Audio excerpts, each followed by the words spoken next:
या देवी सर्वभूतेषु माँ दुर्गा रूपेण संस्थिता नमस्तस्यै नमस्तस्यै नमस्तस्यै नमो नमः।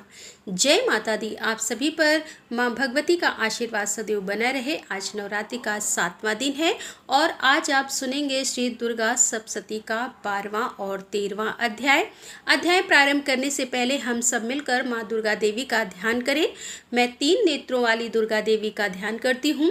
उनके श्री अंगों की प्रभा बिजली के समान है।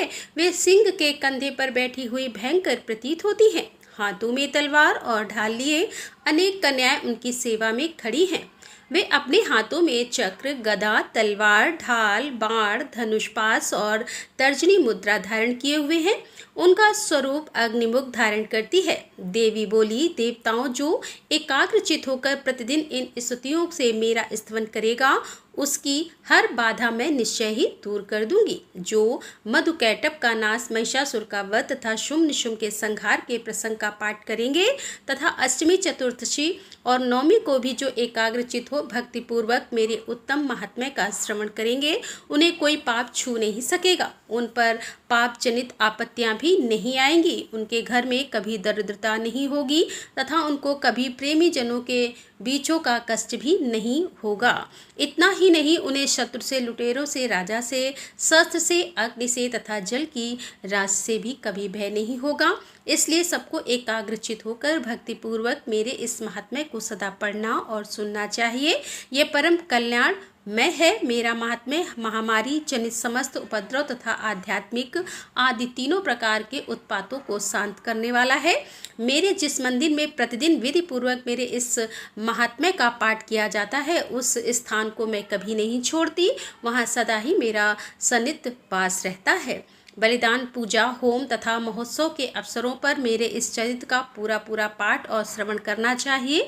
ऐसा करने पर मनुष्य विधि को जानकर या बिना जाने भी मेरे लिए जो बलि, पूजा या होम आदि करेगा उसे मैं बड़ी प्रसन्नता के साथ ग्रहण करूंगी। शरद का में जो वार्षिक महापूजा की जाती है उस अवसर पर जो मेरे इस महात्म्य को भक्ति पूर्वक सुनेगा वह मनुष्य मेरे प्रसाद के सब बाधाओं से मुक्त तथा धन, धान और पुत्र से संपन्न होगा। इसमें तनिक भी संदेह नहीं है। मेरे इस महात्म्य में मेरे प्रादुर्भाव की सुंदर कथाएं तथा युद्ध में किए हुए मेरे पराक्रम सुनने से मनुष्य निर्भय हो जाता है। मेरे महात्म्य का श्रवण करने वाले पुरुषों के शत्रु नष्ट हो जाते हैं, उन्हें कल्याण की प्राप्ति होती है तथा उनका कुल भी आनंदित रहता है।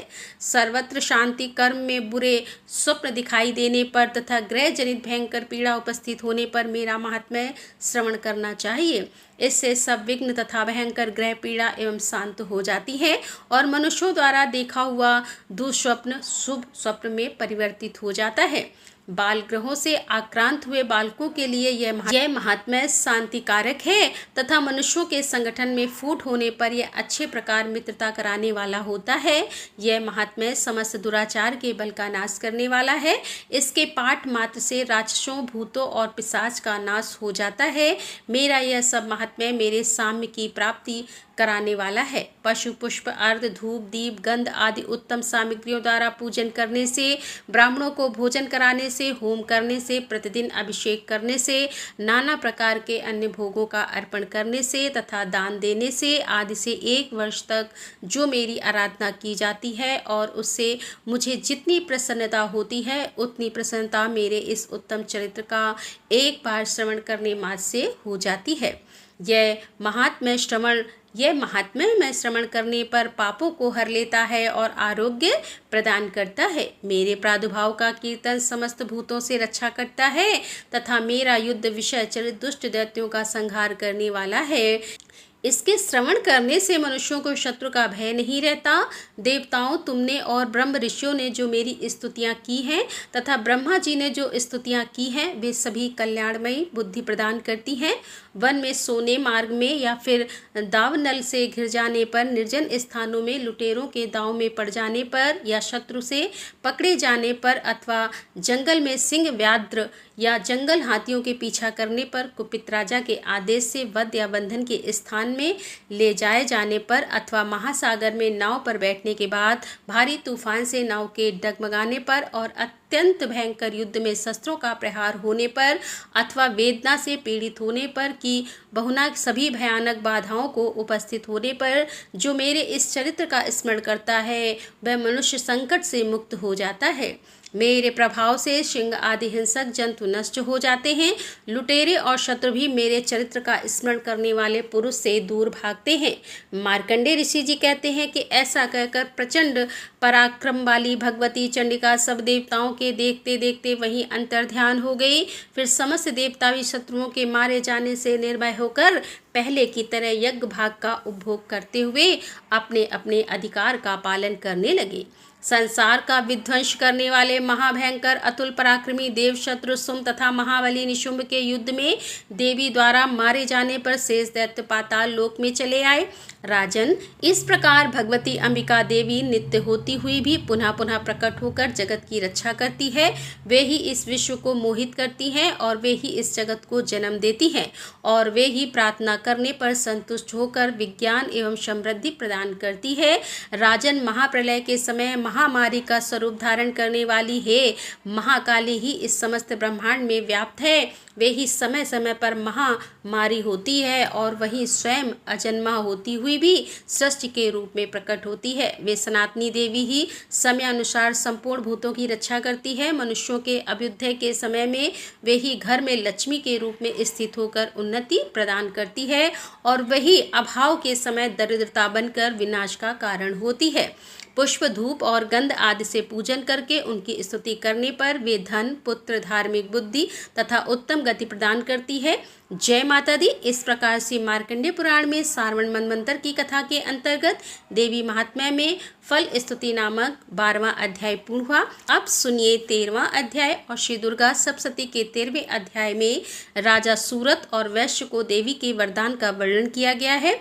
अध्याय प्रारंभ करने से पहले हम सब माँ दुर्गा का ध्यान करें जो उदय काल के सूर्य मंडल की सी कांति धारण करने वाली है, जिनकी 4 भुजाएं और 3 नेत्र हैं तथा जो अपने हाथों में 5 अंकुश, वर एवं अभय की मुद्रा धारण किए रहती है। उन शिवा देवी का मैं ध्यान करती हूँ। मार्कंडेय ऋषि जी कहते हैं कि राजन, इस प्रकार मैंने तुमसे देवी के उत्तम महात्म्य का वर्णन किया है।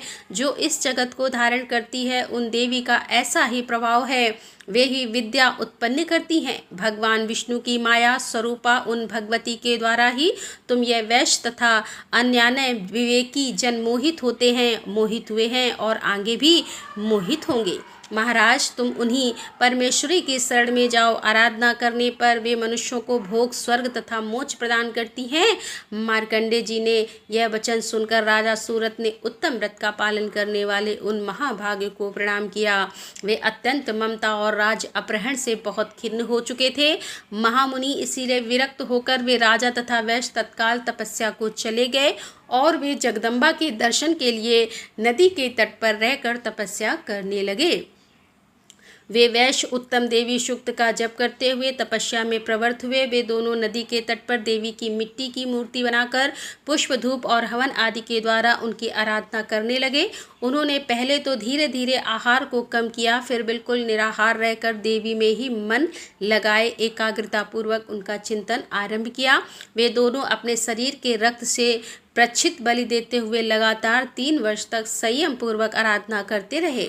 इस पर प्रसन्न होकर जगत को धारण करने वाली चंडिका देवी ने प्रत्यक्ष दर्शन देकर कहा कि देवी बोली, राजन तथा अपने कुल को आनंदित करने वाले वैश्य, तुम लोग जिस वस्तु अभिलाषा रखते हो वह मुझसे मांगो, मैं संतुष्ट हूँ, इसीलिए तुम्हें वह सब कुछ दूंगी। मार्कंडेय जी कहते हैं कि जब राजा ने दूसरे जन्म में नष्ट न होने वाला राज्य मांगा तथा इस जन्म में भी शत्रुओं की सेना को बलपूर्वक नष्ट करने का पुनः अपना राज्य प्राप्त कर लेने का वरदान मांगा, वैश्य का चित्त संसार की ओर से खिन्न एवं विरक्त हो चुका था और वे बड़े बुद्धिमान थे। अतः उस समय उन्होंने तो ममता और अहंकार रूप आसक्ति का नाश करने वाला ज्ञान मांगा। देवी बोली, राजन, तुम थोड़े ही दिनों में शत्रुओं को मारकर अपना राज्य प्राप्त कर लोगे। अब वहां तुम्हारा राज्य स्थिर रहेगा। फिर मृत्यु के पश्चात तुम भगवान विश्वान अर्थात सूर्य के अंश से जन्म लेकर इस पृथ्वी पर श्रावण मनु के नाम से विख्यात होगे। कृष्ण को मुझसे प्राप्त करने की इच्छा की है, उसे देती हूँ। वैश्वर को भी जो मुझसे प्राप्त करने की इच्छा की है उसे देती हूँ। तुम्हें मोक्ष के लिए ज्ञान प्राप्त होगा। मार्कंडेय जी कहते हैं, इस प्रकार उन दोनों को मनोवांछित वर देकर तथा उनके द्वारा भक्तिपूर्वक अपनी स्तुति सुनकर अंबिका देवी तत्काल अंतर्ध्यान हो गई। इस तरह देवी से वरदान पाकर क्षत्रियों में श्रेष्ठ सूरज सूर्य से जन्म ले सावनी नामक मनु होंगे। जय माता दी। इस प्रकार श्री मार्कंडेय पुराण में श्रावण मनवंतर की कथा के अंतर्गत देवी महात्म्य में शरत और वैश्य को वरदान नामक 13वां अध्याय पूर्ण हुआ। आज श्री दुर्गा सप्तशती के सभी 13 अध्याय पूर्ण हुए। इसके अगली वीडियो में आप दुर्गा सप्तशती को पूर्ण करने वाले जो भी पाठ रह गए हैं वह सुनेंगे। आपसे अनुरोध है अगली वीडियो का इंतजार भी आप जरूर कीजिएगा। जय माता दी।